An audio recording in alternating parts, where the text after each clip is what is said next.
Bonjour Charles Decamps. Bonjour Philippe, bonjour à tous. C'est votre journal des médias, le sommaire du jour. Les coulisses médias d'un geste fort, les dessous des services publics, une interview inattendue et une grande première pour la France. Quel sommaire? On commence par les audiences. Qu'est-ce que les Français ont regardé hier soir à la télévision? La course a été très serrée, 20 000 téléspectateurs d'écart seulement entre les deux premiers. C'est M6 qui s'impose avec Le Meilleur Pâtissier saison 9, avec Mercotte à distance, vous en parliez hier Philippe. 3 200 000 téléspectateurs et 15,6% de part d'audience et surtout 29% sur les femmes de moins de 50 ans. Leur cible. Voilà, France 2 est juste derrière, donc avec un téléfilm inédit, Le Diable au corps avec Zabou Bretman, au compteur 3 200 000 téléspectateurs aussi et 13,5% de part d'audience.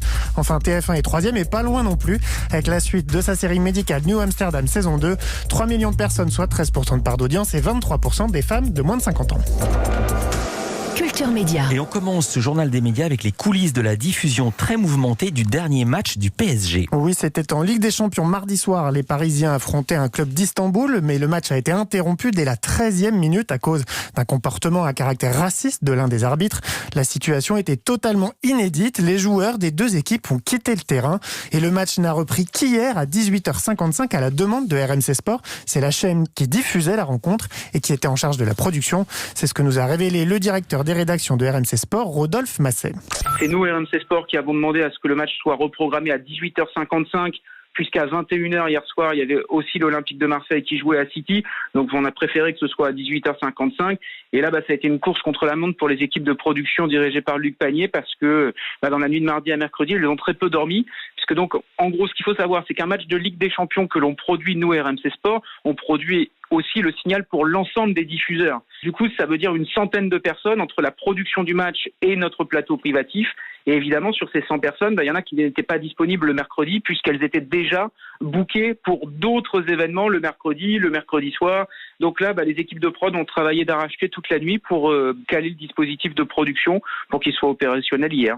La chaîne avait délocalisé son plateau au Parc des Princes, qui lui a permis d'être au plus près des événements, mais qui a eu un coût qui s'est alourdi puisqu'il a fallu rester sur place hier et produire la deuxième partie du match. Ce qui est sûr, c'est que c'est pas une double production. C'est-à-dire qu'on n'a pas payé 100 mardi soir et de nouveau 100 mercredi, puisqu'il y avait déjà toutes les installations techniques qui avaient été faites. Donc on n'est pas à un double coût. Le surcoût, on est en attente de le chiffrer, mais c'est quand même un surcoût important. Et après, évidemment, pour le moment, c'est quelque chose qui n'était prévu dans aucun texte de l'UEFA. Il va y avoir des discussions pour savoir si l'UEFA va participer à la prise en charge d'une partie des coûts. Là, je peux pas m'avancer parce que franchement, les discussions n'ont pas eu lieu. Le PSG a gagné 5-1, on n'a pas donné le score, de toute façon ils étaient déjà qualifiés, et les huitièmes de finale, ça c'est l'info média, ce sera aussi sur RMC Sport. Football et médias encore, avec une journée importante dans le feuilleton Média Pro. Ce matin, c'est l'heure des premières conclusions pour Marc Sénéchal. C'est lui que le tribunal de commerce de Nanterre a nommé pour arbitrer le litige entre Média Pro et la Ligue de football professionnel. Lors du conseil d'administration de la Ligue, Marc Sénéchal va évoquer la seule option viable pour une sortie de crise, selon l'équipe, récupérer les droits cédés à Média Pro. Une solution qui entraînerait la fermeture de la chaîne Téléfoot, distribuée par les fournisseurs d'accès et que Mediapro devrait donc dédommager.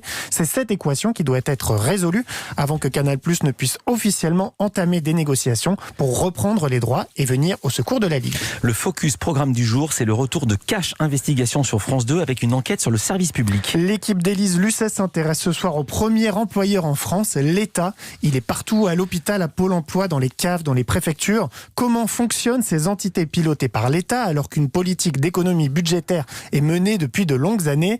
France 2, qui est au passage aussi une entreprise contrôlée par l'État, promet de montrer la réalité des services publics, bien loin des clichés de stabilité de l'emploi, de jobs tranquilles et de salaires garantis.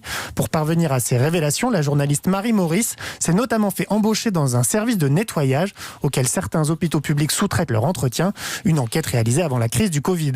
Cash Investigation s'est également infiltré à Pôle emploi et dans des préfectures où des jeunes en service civique remplacent parfois des agents publics. Et le diagnostic est le même dans ces différentes entités, comme l'a expliqué Marie Maurice à Louise Bernard. Il y a un certain nombre d'alertes qui remontent sur le fait que les missions de service public qui sont finalement prises en charge par les employés, des sous-traitants ou par ces volontaires en service civique la qualité de ces missions de service public les inquiète, eux en tout cas au premier chef. Ils ont tous un point commun, c'est de ne pas avoir le sentiment soit de rendre suffisamment ce service public aux usagers, soit de ne pas avoir les moyens de faire leur travail correctement, ou à l'inverse, par exemple pour les volontaires du service civique, eux ont le sentiment en fait que la mission qu'on leur confie déborde les prérogatives d'un service civique. Service public, liberté, égalité, rentabilité, point d'interrogation. Nouveau document de Cache Investigation ce soir à 21h05 sur France 2.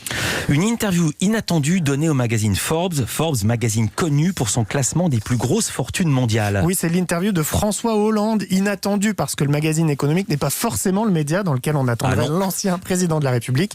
François Hollande y évoque longuement l'un des grands chantiers de son quinquennat, l'économie sociale et solidaire, mais il est aussi interrogé sur les mots très durs qu'il avait eus sur le monde de la finance lors de sa campagne présidentielle de 2012. 8 ans plus tard, il s'en explique dans cet entretien, comme l'a révélé le rédacteur en chef du magazine qui a réalisé l'interview, Yves Deray. Alors je crois quand même qu'il avait dû évoquer ce sujet-là rapidement, comme cela au débeauté, parce qu'on lui avait demandé une explication de texte. Mais là, disons que dans Forbes, il savait qu'il allait en parler. Moi, je l'avais d'ailleurs pas caché à son chargé de communication, évidemment, puisque c'était Forbes, c'est un journal qui fait le classement des milliardaires, le classement des grandes fortunes, qui évoque parfois des sujets purement financiers. On a une section du magazine consacrée à la finance, donc c'était assez évident qu'on allait évoquer ces sujets-là.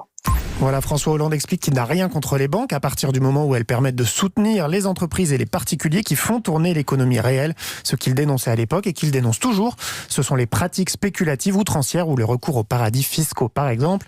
Le nouveau numéro de Forbes consacré au luxe et à la philanthropie, décidément, est dans les kiosques depuis ce matin. La France va organiser l'Eurovision Junior l'année prochaine. Est-ce que vous imaginez ? Moi j'imagine. Vous avez reconnu la chanson Évidemment. de Valentina. C'est elle qui a remporté l'Eurovision Junior il y a 10 jours. Et grâce à elle, la prochaine édition du concours aura lieu en France pour la première fois. C'est la tradition. Le pays qui remporte l'Eurovision accueille l'édition suivante, mais ce n'est pas automatique. Hier, France Télévisions a confirmé son intention d'organiser l'Eurovision Junior 2021. Pour l'instant, on ignore quelle ville accueillera le concours et à quelle date il sera organisé. Ouah putain, Netflix prépare une nouvelle émission consacrée aux gros mots. Wow. Et oui, pas de gros mots à l'antenne. Non. C'est l'acteur Nicolas Cage qui va présenter donc cette émission. Ça va s'appeler The History of Swear Words, en français l'histoire des gros mots. Netflix a commandé 6 épisodes Oh là là. pour desquels le comédien interrogera des historiens, des comédiens ou encore des experts en étymologie. Et on a hâte de voir comment ils vont le traduire quand ça va passer en français. Et puis on termine ce journal avec un nouveau projet pour Mariah Carey. Non, c'est pas possible. Et oui, j'ai trouvé un moyen de vous faire écouter du Mariah Carey ce matin. Non mais c'est toujours le même titre en plus. Ben oui, mais c'est bientôt Noël. Ah oui, ça... On en mettra d'autres l'année prochaine si vous voulez. Mariah Carey a indiqué qu'elle avait entamé des discussions pour adapter son autobiographie qui était sortie en octobre dernier. Elle s'était hissée en tête des best-sellers aux États-Unis. Pour l'heure, on en est qu'au tout début des discussions. Le projet pourrait devenir une série ou un film et Mariah Carey elle-même pourrait passer dans la chaise du réalisateur, de la réalisatrice en l'occurrence. Merci beaucoup Charles Decamp. À demain pour un nouveau journal des médias. À demain.